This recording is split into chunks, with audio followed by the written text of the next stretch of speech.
Roman kitchen blog YouTube চ্যানেলের পক্ষ থেকে সবাইকে জানাই আন্তরিক ভালোবাসা ও সালাম। আসসালামু আলাইকুম প্রিয় দর্শক, সবাই কেমন আছেন? আশা করছি সবাই ভালো আছেন, সুস্থ আছেন। অনেক দিন পরে আজকে একটা ব্লগ ভিডিও নিয়ে আপনাদের মাঝে চলে এসেছি। আশা করছি আমার আজকের ভিডিওটা একটু হলেও আপনাদের কাছে ভালো লাগবে। আজকের ভিডিওতে থাকবে সকাল 6টা থেকে 10টা পর্যন্ত আমি যে কাজগুলো করব সেটা আপনাদের সঙ্গে শেয়ার করব ডাইরেক্ট ভয়েস দিয়ে। সম্পূর্ণ ভিডিওটি আপনারা দেখতে থাকুন। এখানে আমি ইন্ডাকশন ওভেন পরিষ্কার করে নিয়েছি অফ ক্যামেরাতে। এদিকে আমি কি করেছি দেখুন, হাঁড়িতে যে ভাত ছিল তাতে পানি দিয়ে একটা পাত্রের মধ্যে নিয়ে নিয়েছি, আর ওগুলো এখন ধুয়ে নেব। আর এই যে অল্প তরকারি ছিল এটাও গরম করে নিয়েছি, নিয়ে বাটিতে ভরে রেখেছি। বাসন বাটি সব ধুয়ে আপনাদের মাঝে ফিরে আসছি। এখানে এই যে দেখুন কতগুলো বাসন, প্লেট, কড়া, হাঁড়ি, প্রেসার কুকার, গ্লাস, বাটি সব কিছু ধুয়ে নিয়েছি অফ ক্যামেরাতে। এদিকে আমি গ্যাস ওভেনটা পরিষ্কার করে নিয়েছি। সব কিছু যদি ক্যামেরা অন করে করতে যাই তাহলে কিন্তু কাজ অনেক লেট হবে, ওই জন্য আমি অফ ক্যামেরাতে করে নিয়েছি।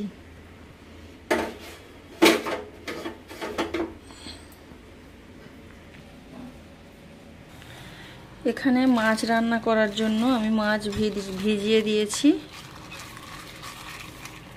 মাছটা ততক্ষণ ভিজে যাক। এদিকে আমি রুমটা ঝাড়ু দিয়ে নিচ্ছি। আজকে আমি ডাইরেক্ট ভয়েস দিয়ে আপনাদের সঙ্গে শেয়ার করছি।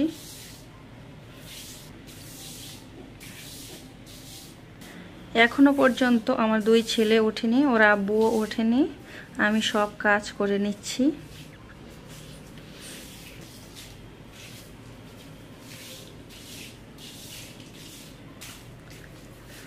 ছোট বাবু উঠে গেলে কাজ করতে অনেক কষ্ট হয়, যার কারণে আমি ওর আব্বু ওর পাশে ঘুমিয়ে আছে, এই সময় আমি কাজটা করে নিচ্ছি। এগুলো তো করতেই হবে। এখন এই যে দেখুন এতগুলো জামা কাপড় হয়েছে, এগুলো মেশিনের মধ্যে দিয়ে দেব।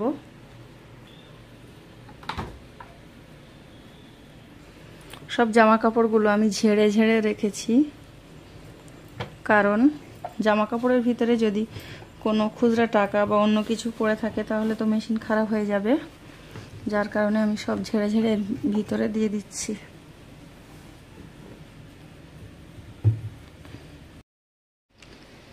এদিকে আমি যে প্লেট বাসনগুলো ধুয়েছি ওগুলো আমি গুছিয়ে রেখেছি।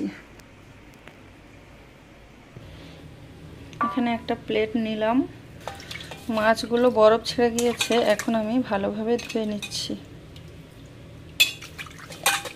দু একবার ধুয়ে নিয়েছি, এখন আবার পানি দিয়ে খুব ভালোভাবে ধুয়ে ওই প্লেটে তুলে নেব।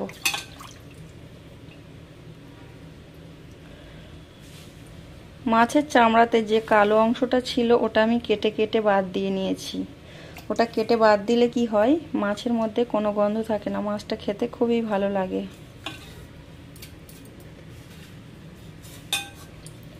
কথায় আছে না, মাছ ধুইলে মিঠা আর মাংস ধুইলে সিঠা। মাছ যত ধুয়ে পরিষ্কার করা হবে তত খেতে ভালো লাগবে। তো এখন মাছগুলো আমি পানি ঝারিয়ে নিচ্ছি। আজকে চেষ্টা করব ব্লগ ভিডিওটা সম্পূর্ণ ডাইরেক্ট ভয়েস দিয়ে আপনাদের সঙ্গে শেয়ার করার।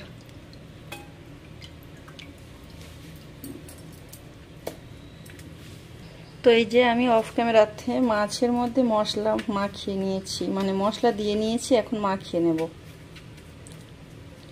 আজকে হাত দিয়ে ফোনটা ধরে আমি ক্যামেরা করছি, যার কারণে অফ ক্যামেরাতে মশলা দিয়েছি।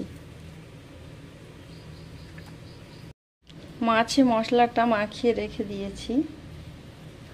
আমি খুবই আস্তে আস্তে কথা বলছি, এখনো পর্যন্ত আমার বাচ্চারা ঘুমাচ্ছে। জোরে জোরে কথা বললে ওরা উঠে যেতে পারে, যদিও আমি ওই রুমে নেই, তবুও আমি আস্তে আস্তে কথা বলছি। ঘুম থেকে উঠেছি, কথা অনেক আস্তে আসছে।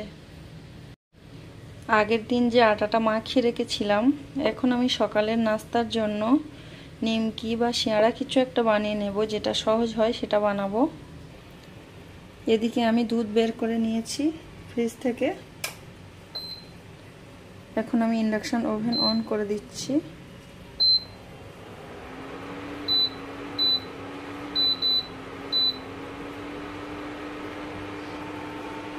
আজকে দুধ চা করব, নিমকি না হলে সিঙাড়া করব। ভাবছি নিমকি বানিয়ে নেব, বড় নিমকি, ওটা খুব সহজে হয়ে যাবে। দুধটা ফুটাতে গেলে দুধের পাশে দাঁড়িয়ে থাকতে হবে, না হলে কিন্তু পড়ে যাওয়ার চান্স থাকে। টাইম সেটিং করে দিলে কিন্তু পড়বে না, তো আমি আর টাইম সেটিং করলাম না, এমনিতে বসিয়ে দিলাম। প্রথমে আমি দুধটা ফুটিয়ে রেখে দেব, তারপর নিমকিগুলো বানিয়ে নেব। এক সাইডে আমি গ্যাসে নিমকিগুলো ভাজা করব, আর এদিকে তখন আমি ইন্ডাকশানে চাটা করে নেব। তো আপনারা সম্পূর্ণ ভিডিওটি দেখতে থাকুন। আজকে ভাবলাম আমি সকাল 10টার মধ্যে সব কাজ কমপ্লিট করে নেব, তার আব্বু ডিউটিতে যাওয়ার আগে। তারপরে আমি এক্সট্রা কোনো কাজ করব। বাচ্চা নিয়ে গৃহিণীরা এক্সট্রা কাজ করতে গেলে অনেকটা সময়ের ব্যাপার, তাই আজকে সকাল সকাল উঠেছি। এক্সট্রা কাজ যেটা করব, যদি পারি আপনাদের সঙ্গে শেয়ার করব, যদি সম্ভব হয়। অফ ক্যামেরাতে আমি নিমকিগুলো বানিয়ে নিয়েছি, আর আগে থেকে তো দুধ জাল করে রেখেছিলাম, কিন্তু একটা দুর্ভাগ্য, এই যে দেখুন দুধটা কেটে গিয়েছে, নষ্ট হয়ে গিয়েছে। তো এখন দেখি কি করা যায়, রং চা করব না হলে দুধ চা করব। সকাল সকাল লস হয়ে গেল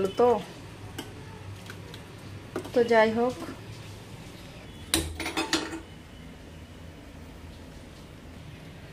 নিমকি তো বানিয়ে রেখেছি, এখন ভেজে নেব। ভাজার জন্য আমি কড়াতে তেল দিচ্ছি।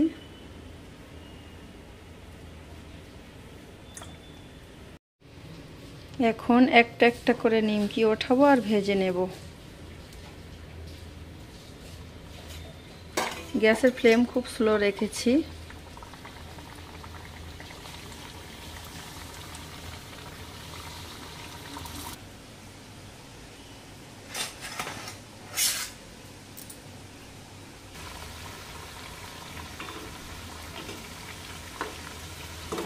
তিন পিস দিয়েছি, এখন 3 পিস ভেজে নেব, আর ভাজা হয়ে গেলে আরো সবগুলো ভেজে নেব।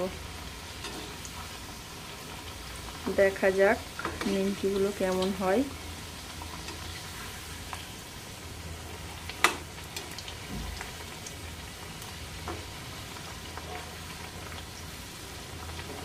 এই দুটো তো ফুলছে, আর এটা ফুলছে না কেন? এটা টেনেছি, লম্বা হয়ে গিয়েছে। এই কোনটা? এই তো একটু একটু ফুলছে। হয়তো দোকানের মতো হবে না, তবে খাওয়ার মতো হবে।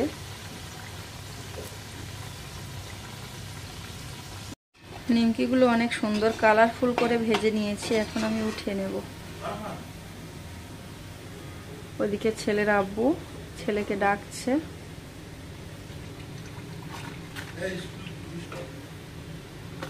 তিন পিস ভাজা হয়েছে, আরো কয়েক পিস ভেজে নেব, মানে সবগুলো ভেজে নেব।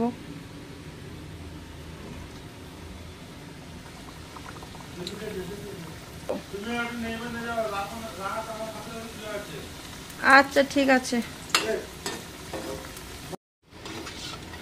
নিমকিগুলো কালারফুল হয়ে গিয়েছে, এখন আমি উঠিয়ে নেব। এই নিমকিগুলো ভাজা হয়েছে, বাকি যেগুলো আছে এগুলো ভেজে নিচ্ছি।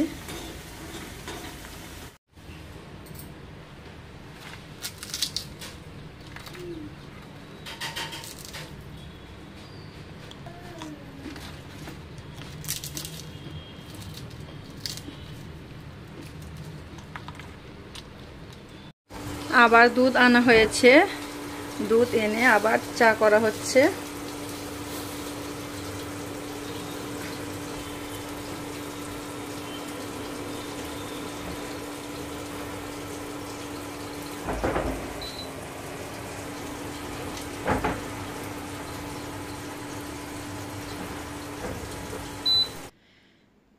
চায়ের কালারটা খুব সুন্দর এসেছে, কারণ যতটা দুধ এনেছে ওই দুধের মধ্যে কোনো পানি অ্যাড করিনি, ঘন করে চা বানিয়ে নিয়েছি। এমনিতে দুধ চা খেতে খুবই ভালো লাগে। আমার ছেলের কাছেও ভালো লাগে, আমার কাছেও ভালো লাগে, আমার হাজবেন্ডের কাছেও ভালো লাগে। অফ ক্যামেরাতে ছেলেকে স্কুলে দিয়ে এসেছি এবং আমরা দুজনে নাস্তা করে নিয়েছি। এখন চা খেয়ে নিচ্ছি। আমার ছোট ছেলে এদিকে উঠে গিয়েছে।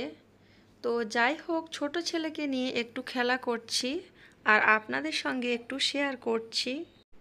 আমি যখন রান্না বান্না করি চামচ নাকড়ি নিয়ে, আমার ছোট বাবু ওগুলো নেয়ার চেষ্টা করে। তার জন্য তার হাতে একটা চামচ দিয়েছি, ওটা নিয়ে খুব সুন্দর করে খেলা করছে। সে খেলনা নিতে চায় না, সংসারের হাঁড়ি পাতিল নিতে চায়।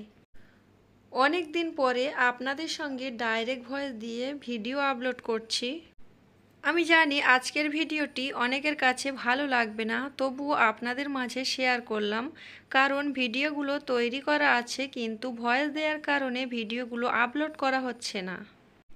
এই ভিডিওটা যখন তৈরি করেছিলাম তখন ডাইরেক্ট ভয়েস দিয়েছি, ভেবেছিলাম যদি সময় পাই তাহলে ভয়েস কেটে আবার নতুন করে ভয়েস দেব।